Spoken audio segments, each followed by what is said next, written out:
Well, welcome everyone. James and Craig, live in person, and anybody that might be watching the Finding Good podcast, where we have a discussion about how to have conversations that actually build connection.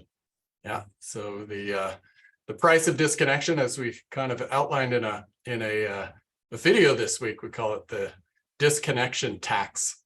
I like that idea. The idea that disconnection costs us a lot more than we realize, and whether that's in burnout, whether that's in just lack of clarity, our drive to be connected, or rather our biological need to be connected, is something I think we often take for granted. We don't think about a lot, and so the purpose of this podcast is to give you some tools to create that connection, to have a discussion about how that connection is created, and a discussion about the questions and the style in which we approach connection. So, Bree, do you think I said connection enough there? I think you did. Well, and also it's kind of funny that you mentioned disconnection, because last night, I told you I'm so tired today. Last night, Corey and I were very disconnected, and that led to a late night discussion of why are we so damn disconnected right now? It is an energy suck. When we are connected and we're seeing each other and we're aligned, I'm not having conversations until midnight trying to figure out what the heck is going wrong. Yeah. Like, disconnection it's not just from a personal perspective, but from like between the two parties' energy perspective.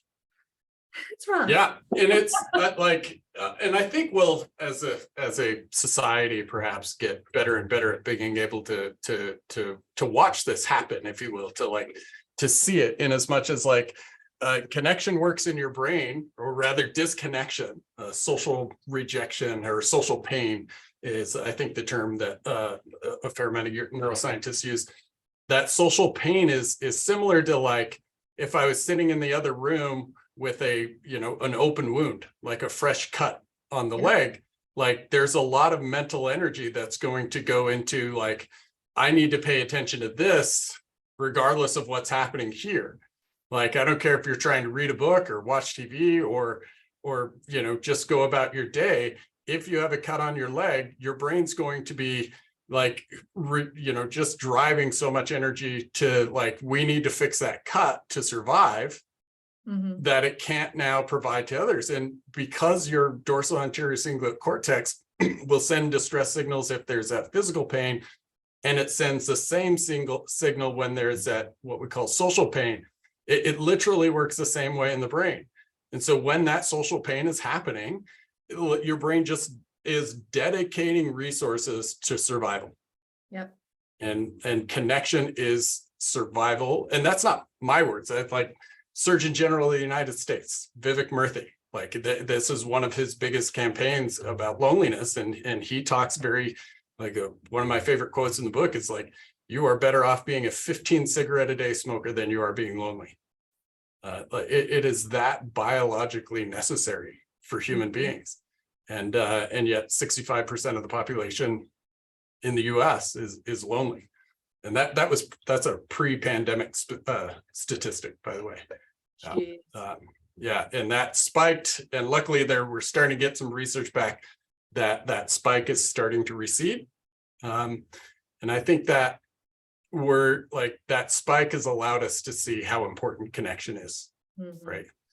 Yeah. But I mean, to your point, you feel that disconnection with your spouse, and now I'm just burning energy subconsciously. And if and I don't know if you're like me, but my brain goes into all of these survival planning modes. Well, I guess I'm single now, and I guess I'll have to find a new place to live. I've been married 20 years, and this still, we get into a disagreement, or she's, she needs her space, and I'm well, I guess I'm sleeping in the other room. And I hear it, and it's not necessarily set, I'm not acting on it, but that's your brain saying hey, survival is vitally necessary. And because of that, it's the same as when you get, when you get injured or you get sick and you don't know what it is. And so what do? You go on WebMD and find out how you have cancer. Right, that's it. Like, like that, you know, like your brain goes into the worst scenario, and now you're spending all your time thinking like, and again, like, you know, there's the occasional, like, you know, not to take any away when something serious is there, but like our brain, it's, again, drive for survival will take that uncertainty and just like have a field day with it, and that costs you time, energy. You feel it the next day, right? Yep. Physically, emotionally. Oh, Yeah, yeah. yeah. There's a physical part of it for sure. Yeah, Greg, what did you go ahead? Great, thanks. I may not have heard the entire last part of what when you were describing that, and now I'm kind of stuck with well, one, something in common, and thinking about last week talking about the connection versus commonality and things like that. But so I'm not going down that road, but I am curious about the intentional way to kind of crawl through when you're feeling that, and I'm just kind of wondering, like, you may have touched on it, but what did you put into motion to see if you could find your way through that? To reconnect. Well, 3 years of couples therapy. But actually what it does come down to, and we have the language around it now of Yeah. like, we verbalize it. I'm feeling disconnected from you, and we gotta figure out how to reconnect. That's literally, once one of us says that sentence of we are disconnected, how can we reconnect? It just kind of puts a pause on everything for us to like go, okay, it reminds us of our ultimate goal. Our ultimate goal is that we're partners in this, you know, crazy life that we've put together. And how are we going to get on through it together instead of, you know, the clashing feelings that we were having last night? That's how we do it. Thank you for. well, I was wondering just how intentional, because like when you have a wound and you're focused on that, you're looking to kind of handle something. Yeah. Well, and it's the same thing of like, Yeah. let's say you have a wound on your leg, but you're like, man, my leg really hurts. I don't know why it hurts. Like, I can't figure this out, even though it's there. That's the same thing that we're doing. We're not dancing around it. We're not going, you're doing this, you're doing this. We're going, all right, let's look at the wound. This is here. Yeah, Instead and of all of the symptoms. well, and I like that, like look at the wound. I don't necessarily need to fix it right now. Yeah. You know what I mean? Like that. I would think about like the analogy of like if a kid, you know, wrecks his bike in front of your house. And I think about that because when I was growing up, I used to crash my bike all the time. They called me Scab at school because I had all these from wrecking on the super coordinated apparently. But if you see a kid out there who's bleeding on the ground, just crashed on its bike, like there's a certain, you know, like we acknowledge it and then we assess it. And then we kind of come up with a plan for like what to do about it. But what we don't do is start to jump from acknowledgement to, okay, here's how, like, and when we're trying to help people, it's like, oh, well, this challenging thing will be good for you, right? Like, and we don't tell the kid like, oh, your right leg's broken, but you're going to be able to make left turns like crazy in the future, right? Like, and so somebody's struggling though mentally, we kind of do that, right? Like, oh, every door closed is another door open, like, you know, vomit in your mouth, right? Or like, or in the case with like Brie and her spouse, we kind of ignore the thing that's happening and we just try to create something, you know, down here, right? Like, I don't like it. We jump from the initial, like, I love that acknowledgement. Yeah. Like, yeah, here's the disconnection, because now I've communicated that connection is important. Right. Totally. And I think I don't even know how to describe it, but it almost just level sets everything. It's almost like a reset button. We're not fixed after that, but by just acknowledging like we are disconnected right now, Mhm. it's almost like you can take a deep breath and go, oh, that's what's going on. Because all Yeah. we're focusing on is that you did this, you did that. Yeah. Or trying to come up with, and I think the better analogy for like if I was wrecked and to like in that scenario, it's like what happens is like instead of acknowledging we need connection, we start to jump to the thing that we thought made the disconnection happen, and we start like game planning like how we're going to fix that in the future, right? Like, oh, we're never gonna, you know what I mean? Like, as opposed to like, no, this is here, like disconnection is here, and we'd like some more connection.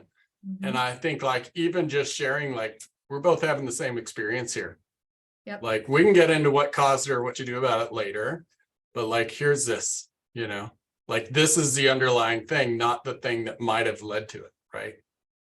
I think one thing I also just want to normalize before we go into like how we're building connection, but disconnection is just going to happen, period. Yeah. Like it's, you know, you and I doing this for a living, we're still going to have disconnecting conversations with our spouses. And that is okay.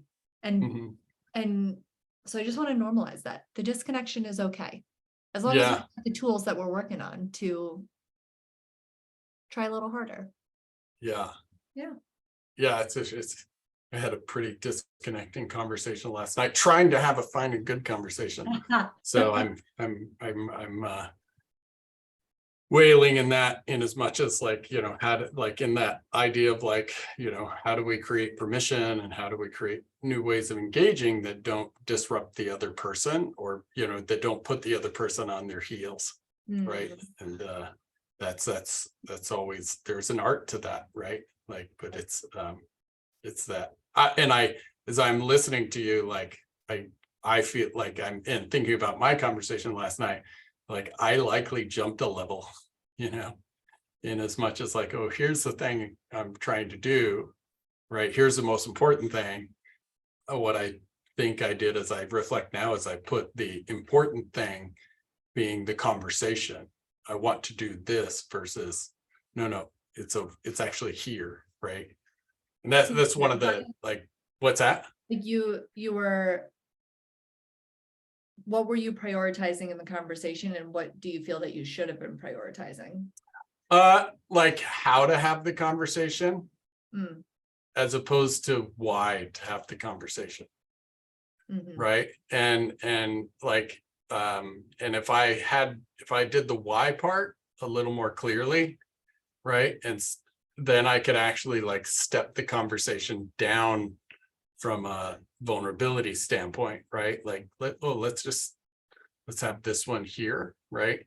And also kind of acknowledging like, yeah, so I get really stuck in like, you know, I like, because I know how connection works and I've just dedicated my life to it the last 3 years, like I can see in a conversation where like, and it plays in my head here like, oh, we're wasting time here. And we're wasting time because we're not actually like, we're kind of performing. And I'm so wired for that performance because I hear it and I coach people on it and all of this stuff. But then I don't give my spouse like the benefit of that, right? Like because sometimes that performance conversation is the one that you feel the safest at, right? Like I'm just like, we're just, and this is, I mean, to really dive into it, like this is so much of what I struggled with in creating the model for the first couple of years of like, I was kind of militant of like, don't ask how was your day, because you're just wasting time. And like, and now I think as we've, you know, really evolved the model, like, no, there is plenty of really good times to say, how was your day?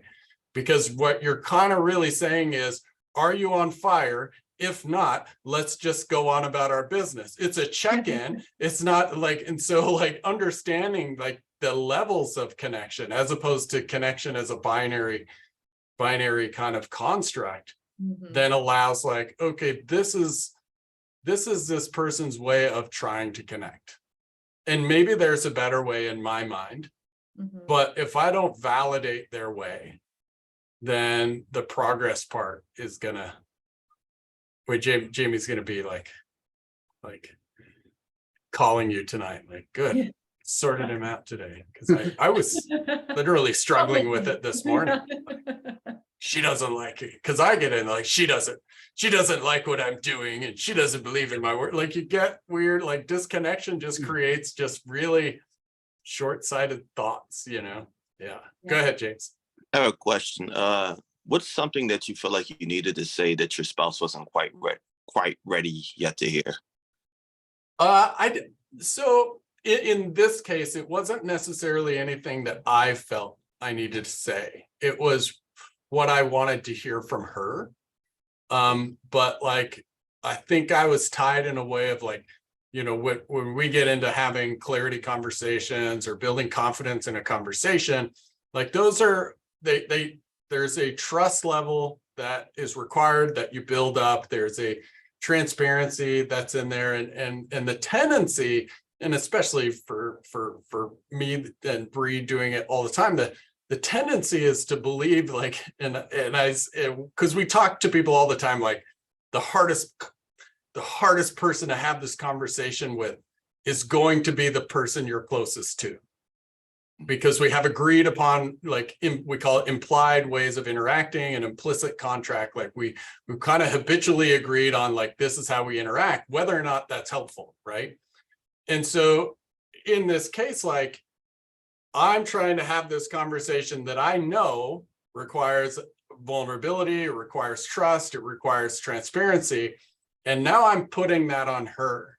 I want to hear these things from her. And when she's pushing back and getting defensive, I'm taking that as you don't trust me, versus the reality, which is like, that's not where she was feeling safe at the time. Right. So I'm now pushing this and having now one, like I think I'm creating connection, but it's actually, it's not an equal exchange. Right. And that, like, boy, I screw that up a lot. And I do that because I screw it up a lot in my personal life, because as a coach, I get a lot of leeway with that, right? Like people will let me dive into pretty heavy questions and pretty like high level, like, no, I'm going to challenge you. I'm going to push you. I'm going to, you know, really like check you in these questions and pull you back. And you can't do that with your spouse. Like, Well, and I'm curious, Brian, I'm going to relate one of my stories and see I'd like to know what the difference is between what you were doing versus what I was doing. So sure. Corey and I had our first date night on Friday since having a baby. And I asked him, it was one of those things where we were like, what do we talk about? Like, we're at that phase in our life now where all we talk about is the baby. And I said, Careful, it doesn't end. right? I know. Well, and I said, can I do, because normally our MO is at the dinner table, what was the best thing about your day? And we'll just have a couple back and forths about it. We're not going through the whole finding good framework that we've built when we have our good conversations. So I asked him very explicitly on Friday night, can I do a finding good conversation with you? I'm going to ask this bucket question. And then, you know, maybe for like up to 10 minutes, I'll just only ask you follow-up questions for that topic. And he gave it pause and said, why? Which was a really good. Yeah. So I asked him and he was like, what's your motivation here? What are you trying to do? And I explained, I was just like, I just want to hear, you know, some perspective from you that maybe I haven't heard before. Like, I'm just kind of trying to hear from you a little bit more. And we did the 10-minute conversation. It was wonderful. And then he was like, okay, now can I try with you? So that was, I'm curious, did you have that like explicit? So here's the fun piece. It's like so much easier to look at somebody else's conversation and be like, and for me to pick up like, oh, here's the thing that would have made that easier. So can I start there and then go tell you about where I I'm not screwed looking it for all up? advice on my conversation. Fair, fair. So fair, yeah. Just general theme. Yeah. Yeah, no, yeah, it's really that transparency. And one of the things that is hard to do, but critical.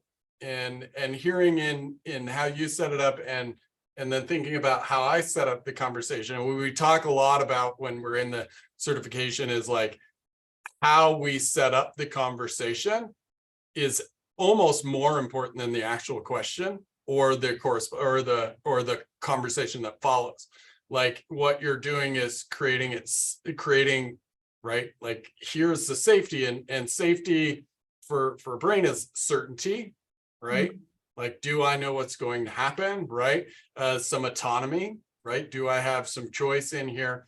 And in these conversations with connection, the part that is hardest, I think, to communicate is the equal exchange of value.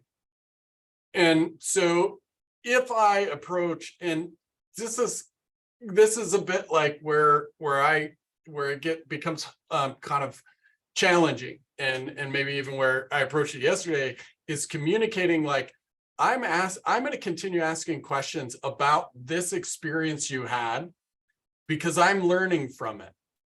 Because it actually, like, this is for me just like watching a show on Netflix. I'm like, I am like, and we actually had this kind of last night where she kind of said, well, that's just this little thing that happened. And I'm like, no, it's like, it's awesome. Like, I know you better now. And because we have a tendency to approach a conversations like, I want to ask you these questions because, and we might not say it this way, but when it gets couched as because it's going to make you feel better, we create status disequilibrium. I'm here to help you. And now it's like, okay, subconsciously for the other person, well, what's that help going to cost? Are you now going to expect me to ask you these damn questions? Right? Like, are you going to, like, do I pay you? Right? And there's like, if you think about counseling and coaching, there's status disequilibrium, but becomes equal because we paid for it.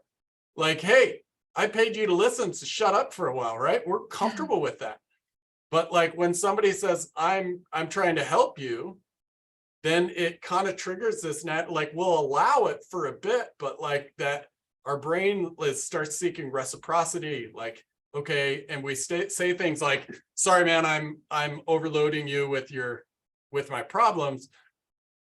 But especially the closer the relationship is, it's like that, it starts to amplify, right? Like there is this like internal, judge kind of going on of like, oh, okay, you've talked for this long, now I'm going to talk for this long, or this kind of internal, like, your job is to listen to me, and connection is how long you've listened to me, right? And that, and again, like really clarifying that and actually fleshing that out, especially when the other person, like one of their, I hate the term love language, but like one of their languages is, I feel cared when somebody just listens to me broadly, right?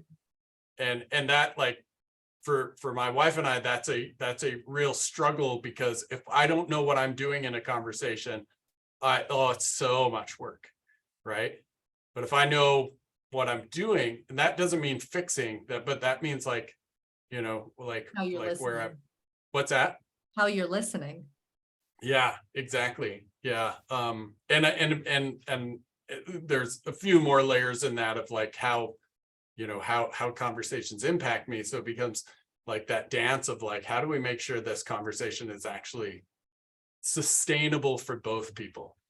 That we can leave the conversation, and this is what I love to see on the calls, but I love to hear about when somebody says, I just asked a person questions for 5 minutes and I don't feel like I need them to ask me. Like, that's when it's happening, right? In my, you know what I mean? Because the story I heard has as much value as, the Ted Lasso's, that I watched yesterday. Right? Don't even get me started on Ted Lasso right now. I'd like a follow on if I could on this was, Yeah. it's kind of what triggered my initial question about, well, Bree, what like intentionally, like now you're consciously thinking like, how do I delve into this? And for the context, that's sort of how I've been feeling, but just enjoying these, the practice and the conversation that we've had. I've joined in on a few times, and now I find myself like, oh, I'm conscious of it. I know I'm not good at it, but I'm keeping it in mind. And then all of a sudden I'm almost resorting to forget it. Let me go back to what makes me feel better. And I'll be conscious of it, but forget it because I'm not doing it well. And I'll get back to practicing, and then maybe I'll see where I could do it better. And now you just kind of described the setup being so different in this circumstance, because sometimes the setup is maybe not even there, but I was kind of wondering, Bree, like hearing that, what did you think about the setup now that you did? Because it probably seemed like you gave it some intention to say, let me set this up properly so that we could just actually do this and we'll be in a better place. And now you're getting the buy-in from the other person, which is even better than just trying to practice on my own and seeing where I go and saying, forget it. Yeah. Actually, what was really funny about it. The setup was honestly probably like 2 to 3 minutes. It was not just because I probably could have explained it a little bit better, but then also clarifying understanding and everything. But what was really nice about like intentionally going through that setup, setting those expectations, like this is what I'm trying to do with you. And he said to me afterwards, I would love to, he's a golf instructor. And he was saying, I'd love to do this with my students, but I don't know how to do it without sounding like an interrogation. Yeah. And I was like, well, did it feel like I was interrogating you? He was like, no, it didn't feel like you were interrogating me, but you set it up first where you were explaining what you were doing. And I was like, there we go. That's all. You can do the same thing. You can explain what you're trying to do when you talk to your students and you want to ask them, a range of questions. You can set up, hey, I'm gonna, this could potentially be an uncomfortable conversation because I just want to ask you questions for 10 minutes to get to know this aspect of you a little bit more. Is that okay? And when they say yes, or when they ask the questions that lead them to giving you permission, then it's right there for you. But that setup part is we're not used to doing that in daily conversation. And as I hear that, I'm like even reflecting on mine yesterday, because we spent so much time in mod 1 talking about like making the conversation more selfish, right? Yeah. And so I think about in the setup, like almost asking them like, can you do this for me? And what like some of the best setups that I hear and what we kind of like talk to people about is like, especially once they've just been introduced to the concept, they have a couple of questions, maybe they downloaded some stuff from the membership site, right? And they're like, well, how do I build it up? And what I tell them is, tell them you heard some goofy guy on the internet that said, have this conversation like this, and you just want to try it and see what happens.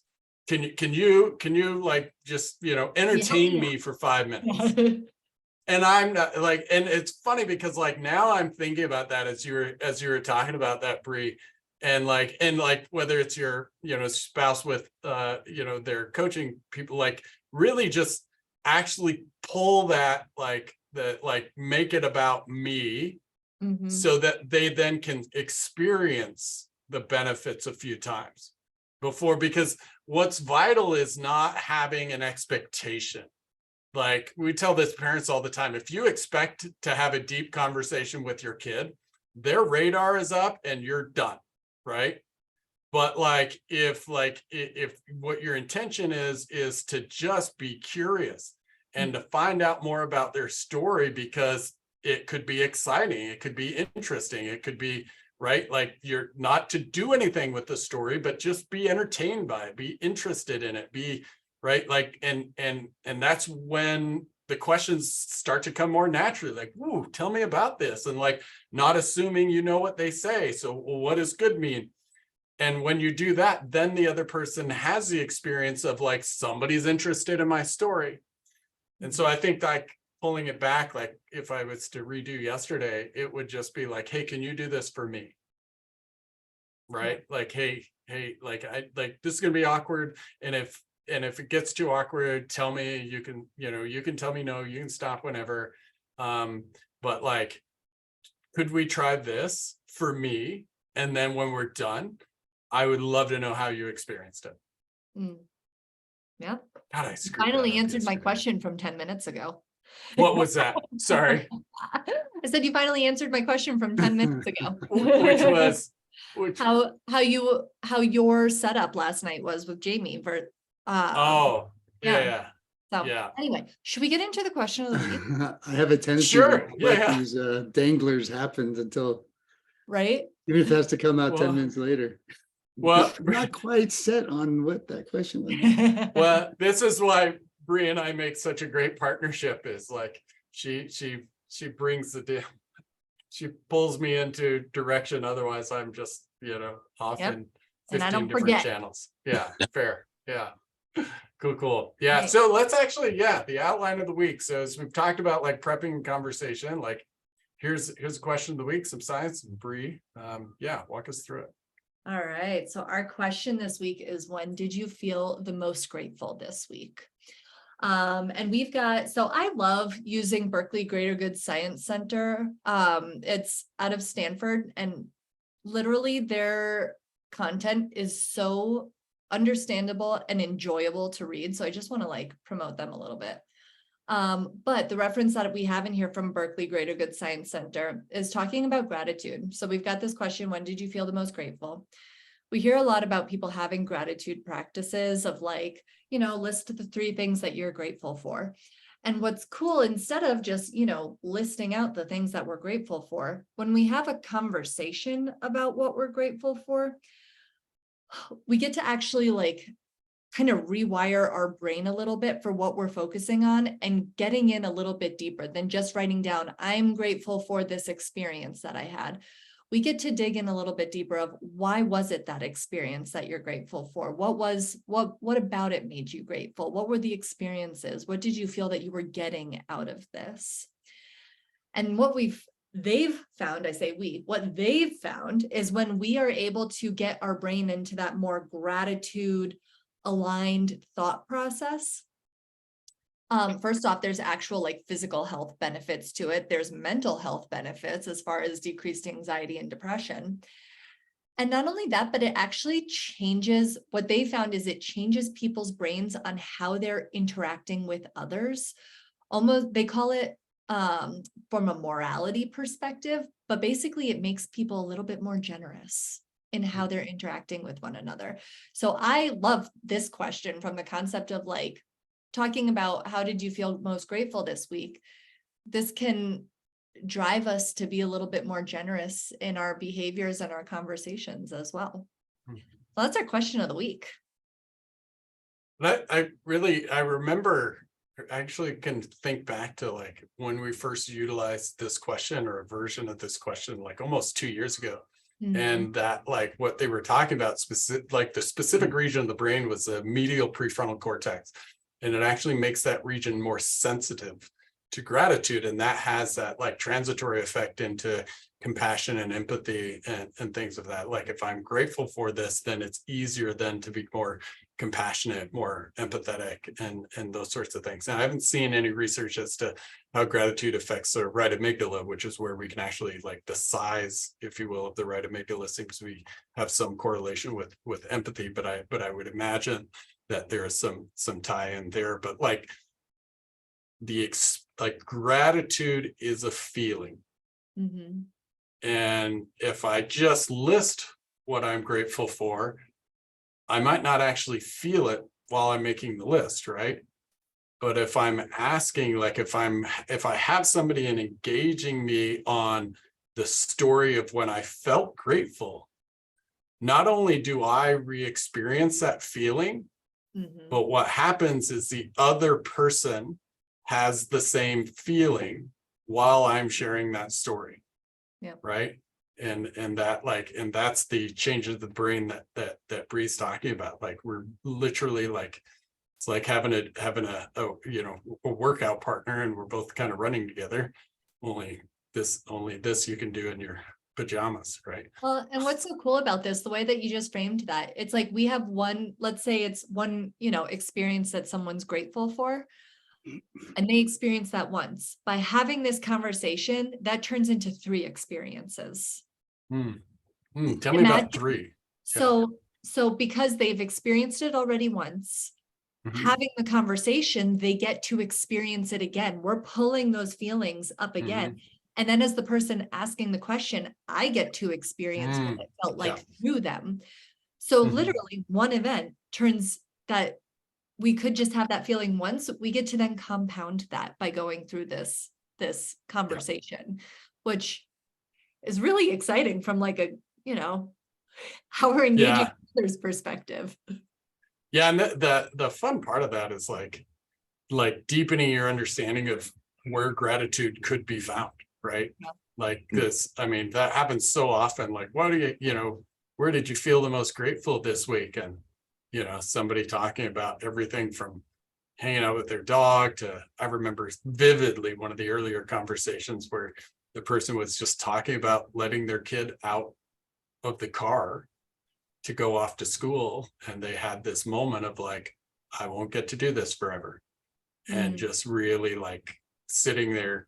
I think in the story, they actually talked about sitting there until somebody behind them honked at them. Like, because they were in the school parking lot, right? To let the kid out and just having this nostalgic moment. But that in that listening and feeling, it actually triggers our brain to like be more like to it kind of increases the chances that we can have that feeling in the future, because essentially we're priming our brains to look for it. And I think priming would be the you know, the psychological term in there, like, yeah. And so if we think about the conversation from that standpoint, which I don't think we spend enough time on sometimes, of like the conversation we're engaging in is priming our brain for what to see in the future. That concept is the same. It's like if you think about the last car you drove or you bought, and then like the first year of having that car, how many similar cars you saw. That's just I actually think they call that the red car effect, but that's priming your brain. It's not that there's more of those cars out there. It's that because like you have this connection to it, now your brain is changing what your brain is filtering in. And so now we just take that same concept and we use it for things like confidence and gratitude and right strengths to give our brain a better chance of seeing those things in the future, right? Yep. Yeah, that Can we idea try of that, like, Ryan? yeah, I was thinking that maybe today we give you the reins. Okay. So Greg or James, if you'd like to participate, let you volunteer. If not, Bree will do her favorite thing, which is ask me the questions and try to get me to cry, because that's what kidding. Right. But Well, like yeah, so I'll toss it out to either one of you. If you want to volunteer, it's 5 minutes of re-engaging. James, are you good to go? He's Yeah. into it already. Awesome. Love it. All right. All right. So, and I'll just set this up real quick for you, James, since this will be your first time doing this. So what I'll do is I'll use that bucket question of when did you feel the most grateful this week? And then I'll just spend 5 minutes asking follow-up questions to you for what your responses are.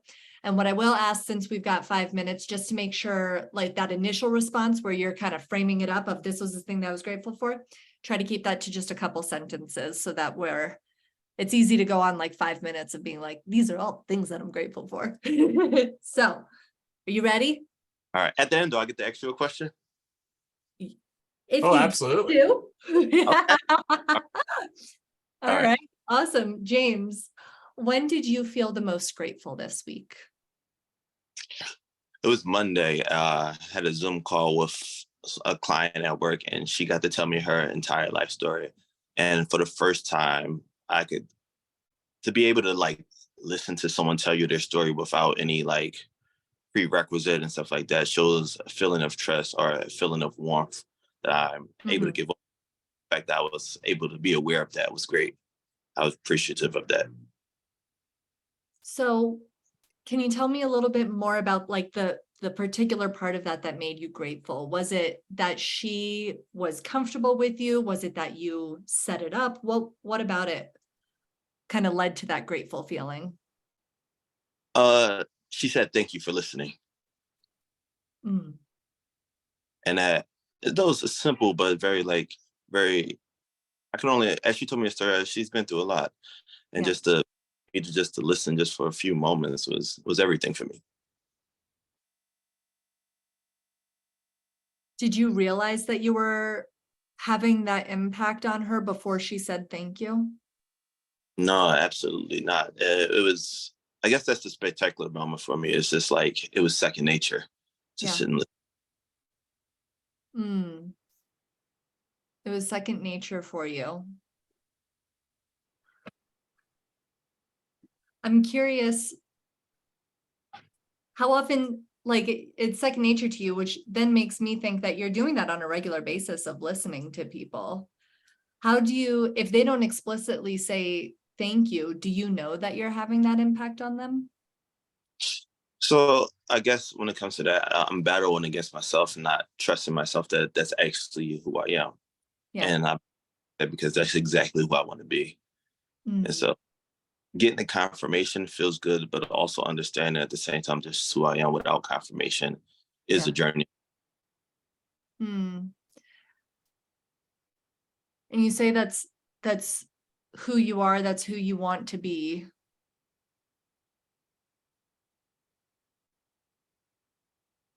How did you identify that for yourself, that that's someone that you want to be? There's a lot of questions we can ask, and there's a lot of BS we can give too Yeah. as we go. Uh, I realized that's why I wanted to be by the questions that I'm asking. I don't want to ask a question that you can give me a quick answer, right? Like you said earlier, like how was your day? Saying what was the highlight of your day forces you to think, and I want you to think because I actually want to know. I believe that people are ignored a long time. I'm not a fan of ignoring people. Mhm. There's some people you have to ignore, but I'm not.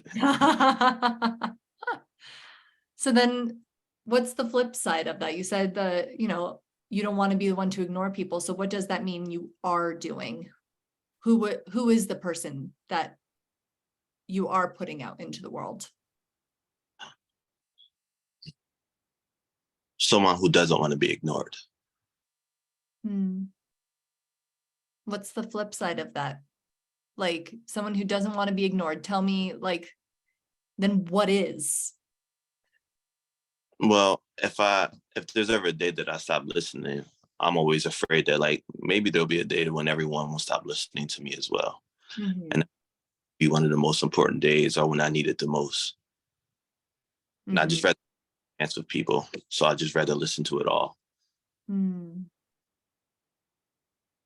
What do you get out of that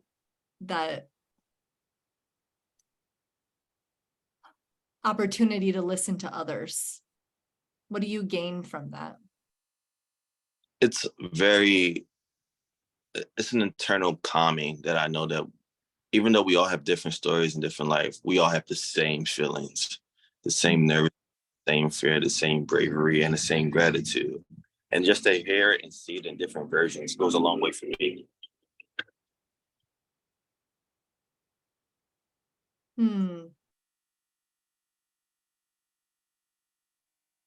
I want to hear a little bit more about that. I'm not quite sure what my question is of being able to, by listening to other people, getting, is it relating to their feelings? Is it seeing yourself in the other person? Can you tell me a little bit more about that? Yeah. Uh, for those who believe in God or don't believe in God or believe in the universe, right? And I believe in some way we're all connected. And no matter what story you hear or what you're listening to, you can see a little bit of yourself everywhere. And I Mhm. like that's the most beautiful thing about people. The universe itself is always in awe. I think it's great and all, but like how people are with each other and how we like are no different from one another is just it's amazing and also ridiculous at the same time. And that's 5 minutes. Nice work. All right, well done, Good job. James. Yeah, thanks. We did, it's good to have another one and we didn't kill anybody, so that's good. It's really kind of important. Can I ask Yeah. a question now? Just- Yeah. What is something that you're grateful for now that you never thought you would be grateful for?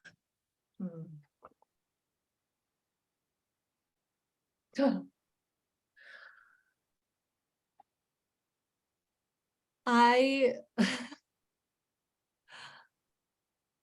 Yeah, that's a really good question. What's coming up for me is when my daughter wakes me up in the middle of the night and she's got like, we're going through a sleep regression right now. I'm exhausted, but her smile when I walk into the room and go to pick her up, I never thought that I would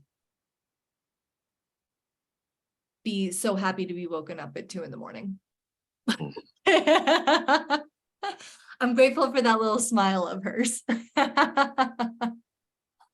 I love that question because it allows us to go back from our dark to our light over and over again and see Yeah. that we can get through it. Oh, that's beautiful, James. Thank you. Nice work. Yeah. So I'm curious, yeah, your experience, James, with the questions that Bree asked. Yeah. Those questions were very, very intentional, and it made me feel important, right? Like what I have to say in my experience, not only just to her, but also to me, because it required me to think within. Like I had to like go back into the cellar and see what's really up there. And so like it was nice to retract those things and actually talk about how I feel about myself as well. She made me be vulnerable. I didn't know it yet. So. Thank you for that vulnerability, James. I think there's like this sneaky part of that of like, because we always get like people like the questions are positively oriented on purpose because we're trying to amplify an experience that we want to repeat, right? But in that, like there's a vulnerability that happens that like is unexpected. And to like we talk about all the time, it is scarier to talk about the things you like than it is to talk about the things you don't like from a purely psychological perspective. Your risk of rejection, and whether it's a one-on-one conversation or a group conversation, is higher when you're talking about the things you like and care about and are important to you than it is talking about the things you dislike, are angry about, that don't matter to you. Because if you talk about all these things that don't matter to you, that you care about, that you're annoyed at, that you hate, like, and somebody disagrees with you, there's not a whole lot of, kind of social pain or risk of rejection associated there. But if you come out and say, I really care about this, and that's met with, at the very least, it's ignored. If we don't get, like if it's not accepted, like that's painful. Again, from that social pain perspective. And so asking about what you're grateful for, or rather where you felt grateful, is inherently saying like, hey, like jump out here on this risky ledge with me. But that's also where the connection is built, because we invite somebody to say, share this thing that's important to you. And my job is to just accept it, to not alter it, to not and to clarify, like it's important. It's the thing that made you feel this way. So now, because of that, it's important for me to know all about that for myself, because maybe I can use some of that information to create it, but also because like, that's where we build understanding of each other. Right. Yeah. And like, we can't build understanding if we're trying to do stuff with it. I want you to share this with me so that we have this kind of conversation. I want to share this with me so that I can tell you what to do later. I want you to share this with me because the story has value. Full stop. Because your story, what you've been through, what you care about, what you has value. And I want to make sure that you know, like that I'm able to get a part of that value selfishly, but also that like that you get an opportunity to share that, because it's really easy for us to believe that, you know, the day-to-day things that we go through don't have value for anybody else. Mhm. And that's it. That's the real danger of loneliness, is that that starts to cycle itself into, I don't have value. Mhm. Nothing I do has value. And that can be a spiral that's really hard to pull out of, and that kind of almost requires other people. We're designed for connection. Yeah. I'm having a very meta experience right now of listening to what you're saying, Brian, and then relating that back to James, your story of like what you are grateful for is the fact that you were able to make someone feel important, like, and heard, and that she got the opportunity to share her story with someone that she may not have been able to share that story with before. Like, just, and then, you know, the fact that that's what you're grateful for, and that's what we're touching on. And I'm just loving this circle that I'm seeing. I really felt it like a circle.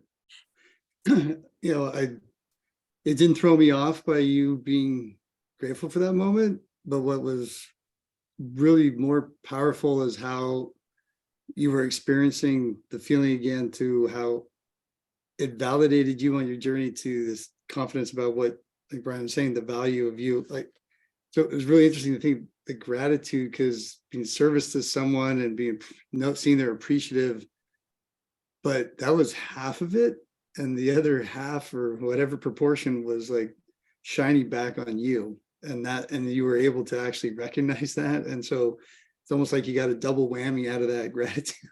Totally. Yeah. I didn't realize I started mimicking her, like going slow with her, and then like looking at the flip side. Like I didn't realize how engaged I was until Yeah. Yeah. It was always, I say it all the time. And what I say is like, there's active listening that shows you how to like lean forward and pay attention. But like when your brain is interested, you don't have to remember to do those things. yeah. Like we train people to do them, because like when that's happening, we get that feeling. And like when you're interested, when that engagement happens, those things tend to happen, like because we're biologically designed to do that, right? Yeah. So I love that you had that experience of like, you know, because I was coached a lot about like how to show that you're paying attention, and like, but I'm not. But I can give you a happy listening face, and I'm not getting anything out of it, you know. But what if it was actually like training how to, and I think this is essentially what we do, training how to be interested and how to engage in conversations that are inherently interesting, engaging to both people, because we've done the intentional work of identifying the value and making it safe that that value is exchanged, that these stories are exchanged in a safe and healthy, productive, valuable way, right? Yeah. Which I screwed up on yesterday. Bringing it all the way. Yeah. Always getting better.